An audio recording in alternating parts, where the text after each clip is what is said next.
Hello guys, কেমন আছো তোমরা? এই যে দেখো, আমি কতগুলো খাবার জিনিস নিয়ে চলে এসেছি। এগুলো সব আমার প্রিয় খাবার।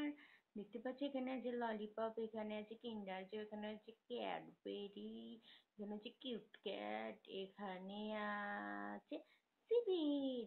তোমরা কে কোন খাবারটা পছন্দ করো এটা কিন্তু অবশ্যই কমেন্টে লিখবে। আজকে একটু ভিডিও দিতে দেরি হয়ে গেল, একটু ব্যস্ত ছিলাম। তো কি হয়েছে, এখন দিচ্ছি। এই যে দেখো, কতগুলো জিনিস আমি আজকে বাজারে গিয়ে কিনে এনেছি। তো সেই সব কিছু তোমাদের সাথে আমি এখন শেয়ার করছি। তোমরা দেখতে পাচ্ছ কতগুলো জিনিস আমি কিনে এনেছি। আজকে আমি অনেক শপিং করেছি, অনেক কিছু, অনেক খাবার দাবারের জিনিস কিনেছি, যেগুলো একের পর এক এই চ্যানেলে আসবে। তোমরা সবাই আমার ভিডিও দেখো কিন্তু সাবস্ক্রাইব করো না। প্লিজ সাবস্ক্রাইব করো। একটা চ্যানেল সাবস্ক্রাইব করলে অবশ্যই এগিয়ে যাবে। তো আজকের মতো এখানে টাটা।